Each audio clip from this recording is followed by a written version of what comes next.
The film opens with a fisherman named Syracuse casting his nets into the water. Suddenly, he hauls up his net and discovers a woman's body inside. Upon closer inspection, he realizes the woman is alive. He carefully lifts her from the net and performs mouth-to-mouth resuscitation to help her regain consciousness, then assists her in expelling the water from her lungs. He tells her that she is alive, but she struggles to believe it, expressing that she thought for sure she was dead. He wraps her in a blanket to warm her up and informs her that he will take her to a hospital. The woman, however, is reluctant about the idea. She claims she is fine, but he insists that she needs to see a professional after an incident like that. Despite his concerns, she remains adamant that she cannot see anyone. As a boat passes by, she ducks down to avoid being spotted.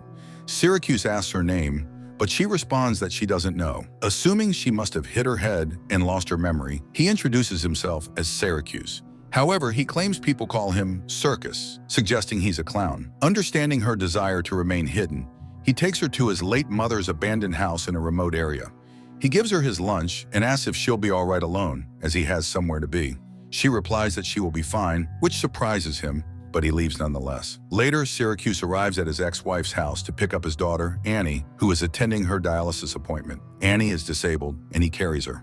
He asks her if anything strange or wonderful has happened to her lately, and she wonders why he always asks that. He explains that he always hopes for something weird or wonderful to occur.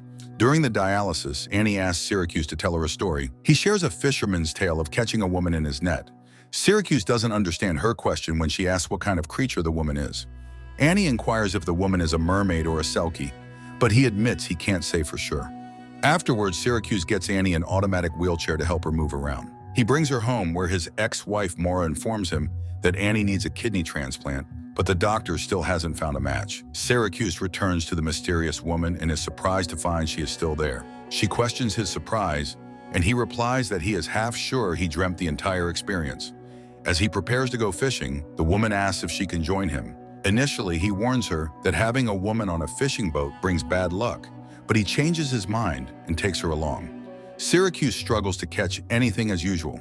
He asks the woman if she remembers her name, and she tells him to call her ONDINE. Curious, he asks what that means, and she explains that it is the name of a woman from the sea. Then she begins to sing a beautiful song in an unknown language.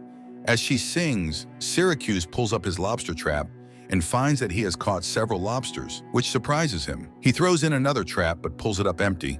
Then he asks ONDINE to sing again. As she sings, he throws in the trap again and pulls it up to discover he has caught several lobsters again. He realizes that she seems to bring him good luck. Syracuse teaches her how to tie the lobster's claws. She asks if he usually catches this many, and he replies that it rarely happens. Afterwards, Syracuse mentions that they will go and sell the lobsters in town, and ONDINE will receive her share for her singing. ONDINE says she won't go with him because she doesn't want people to see her. He says he has seen her, but she insists he is the only one who gets to. Syracuse sells the lobsters and uses the money to buy a dress for ONDINE. He also swipes some women's underwear. Later, he visits Annie at school and continues the story he told her during her dialysis. He explains that the mystery woman from the sea sings in an unknown language and attracts all the lobsters nearby, making it easier for fishermen to catch them. Annie concludes that she is definitely a selkie, a mythical creature that is half woman, half seal, who sheds their seal coats when they come ashore. The song the selkie sings is a form of communication used to talk to other sea creatures. Annie seems skeptical and follows him as he drives away. When Syracuse arrives at his mother's home, he finds ONDINE trying on her old shoes. She appears to struggle with tying the laces, which he finds odd. He gives her the dress he bought, and she kisses him in gratitude.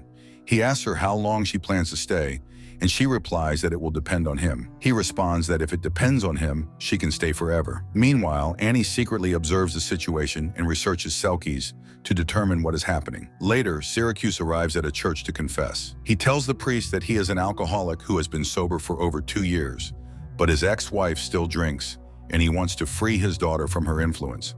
The priest suggests connecting him with a counselor, but Syracuse refuses. Syracuse confesses that he stole some women's underwear and assures him that it's not what he thinks and starts to explain about ONDINE. When the father inquires further, Syracuse doesn't reveal where he keeps her. The father requests that Syracuse update him on any developments in the case. Meanwhile, ONDINE tries on the underwear but ultimately decides not to wear any for her swimming photo shoot. As she emerges from the water, Annie is there waiting for her. Annie claims she knew her dad didn't make up the story and that ONDINE is a real selkie. She realizes that Annie is Syracuse's daughter. Annie then asks ONDINE if she has magical powers and if she can help her get better. When ONDINE asks what's wrong with her, Annie reveals that she has kidney failure. Noticing that ONDINE is cold, Annie points out that selkies belong underwater. ONDINE admits she doesn't understand what Annie is talking about, but Annie insists that she has done her research, so it's best if they don't lie to each other. She explains that selkies can live on land for 7 years if they bury their seal coats there, and during that time they will shed 7 tears. However, they can find unexpected happiness with a man after that period. As Annie starts to leave, ONDINE kisses her, saying she looks forward to seeing her again. Meanwhile, Syracuse arrives at the library to check out books about selkies, only to find that Annie has already borrowed them. He offers to retake ONDINE's fishing, but she insists that she will only go if he promises to be the only one who sees her. He agrees to this promise. While fishing, the fisherman's patrol passes by and ONDINE ducks to hide. She skillfully steers the boat with her feet as Syracuse casts his line. When ONDINE sings, he is amazed to catch a large number of salmon, even though he is trawling, which is not typically how salmon are caught. Usually a gill net is used for that purpose. As the patrol approaches Syracuse's boat to investigate how he saw so many salmon, they check his gill net for moisture and soon spot ONDINE hiding, which shocks them. Once they leave, ONDINE realizes that it is no longer worth hiding. Syracuse arrives in town with ONDINE and everyone stares at her. He tells her it's a small town and they rarely see anyone as beautiful as her. He takes her shopping and a crowd gathers as she tries new clothes. Meanwhile, Syracuse and Annie talk about how he found ONDINE near Seal Rock, which makes sense since she is a selkie. Later, Annie and ONDINE are at the old house when Annie reveals that she doesn't know how to swim. ONDINE decides to teach her, but while doing so, she notices something in the water and quickly pulls Annie out. ONDINE dives in and retrieves the object. When Annie sees it, she asks if it is ONDINE's seal coat, and ONDINE quickly agrees. Annie suggests they bury the mysterious object so ONDINE can remain on land for 7 years. Annie loves the idea and together they bury it while ONDINE makes Annie promise not to reveal its location. Afterwards, Annie, ONDINE, and Syracuse head to the sea. Annie explains to Syracuse that ONDINE can live with a landsman for 7 years unless her selkie husband comes to claim her. She also mentions that selkies can grant wishes, but ONDINE insists that she is not a selkie and asks Annie to stop with the assumptions. Meanwhile, a suspicious-looking dark-haired man arrives in town searching for someone specific. Annie jumps into the water to test her claim of not being a selkie. ONDINE dives in to save her, which confirms Annie's beliefs about ONDINE's true nature. Later, Syracuse takes Annie home where her mother warns her about the suspicious man looking for ONDINE. However, he does not use her name. When Syracuse and ONDINE arrive back home, she asks him why people call him Circus the Clown. He explains that it was due to his past drinking and reckless behavior. When ONDINE inquires what prompted his change, he reveals a painful memory. One day he returned home to find Annie unconscious and her mother passed out from drinking. Realizing that someone needed to be sober to take care of Annie, he made a decision to change. However, his wife eventually left him, and because he was just a fisherman, the government denied him custody of Annie. After sharing this sad story, the two share an intimate moment. Later, Syracuse goes to church to confess. He tells the priest that he is scared because ONDINE brings him luck, and he is beginning to have hope again. Yet he fears this could lead to something wonderful or terrible. Outside the church, the suspicious man waits for Syracuse and asks about the lady he found in the ocean. Syracuse refuses to answer. Meanwhile, as ONDINE sleeps, she notices headlights approaching the house. Realizing it is the suspicious man, she quickly runs away and hides. Meanwhile, Syracuse picks up Annie after her dialysis appointment and takes her home, only to find the house locked. The keys are with his wife at a bar, and reluctantly, he has to leave Annie with her, even though he doesn't want to. When Syracuse arrives home, he discovers that it is completely wrecked. Worried about ONDINE, he goes out searching for her. He eventually finds her hiding and asks what happened. She explains that the selkie husband Annie mentions has come to take her back. Syracuse asks why she can't simply tell him to go away, and she responds that it's not that simple. Jokingly, he suggests that since ONDINE can grant wishes, she should wish for him to disappear. Instead, ONDINE wishes that Annie would no longer be sick. Syracuse then wishes that ONDINE would stay with him forever. Meanwhile, Annie's mother Maura is driving her home but is drunk and crashes into another car, which turns out to belong to the suspicious man. Maura's boyfriend Alex is thrown from the windshield and falls to his death. Syracuse and ONDINE arrive at the scene, and Syracuse rushes to check on his daughter. At the hospital, the doctor informs Syracuse that Alex has a donor card and, surprisingly, is a blood tissue match for Annie. They proceed with the transplant. Meanwhile, ONDINE encounters the suspicious man, and during their conversation, it becomes clear that they are involved in something illegal together. Syracuse attends Alex's funeral, where he pushes his ex-wife's wheelchair around. When they reach the wake, Maura insists that he have a drink in Alex's honor. Although he hesitates, he ultimately succumbs to the temptation. Maura tells him that while she is in the wheelchair, Annie should live with him, but he must get rid of ONDINE. She claims that ONDINE initially brings good luck, but eventually leads to bad luck. Syracuse ends up drinking an entire bottle of alcohol. He returns to the boat wholly drunk and takes ONDINE to Seal Rock.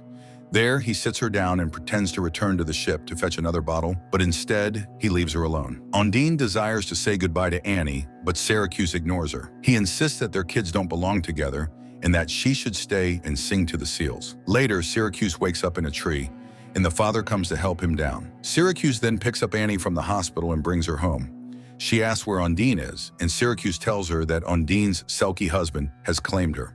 Annie replies that she will return because something of hers is still here. Later, while Annie is watching TV, one of the channels shows a band performing at a concert.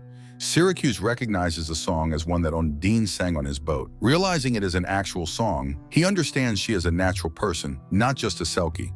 In a rush, he searches for her and finds her at Seal Rock. He demands that she tell him the truth, and she reveals that she is a prisoner and a drug carrier from Romania. His partner, Vladic, was with her when the Irish Coast Guard apprehended them both.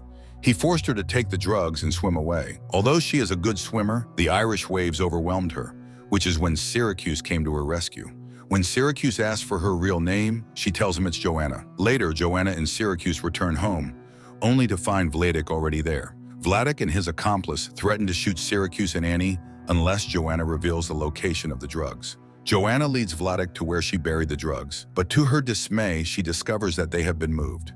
Annie then admits that she relocated the seal coat because she didn't want anyone to find it, fearing it would mean she would have to leave. Joanna promises to stay if Annie reveals the coat's location, and Annie discloses that she hid it in the lobster pot. They all head to the boat, and just as Vladic pulls the lobster pot up, Joanna uses the rope he is standing on to push him and his accomplice into the water. Unable to swim, they drown. Afterwards, the police take Joanna into custody while Syracuse and Annie return home. Syracuse revisits the church to confess. He shares that Joanna's court date is next week, and since she is a non-national, she will be deported.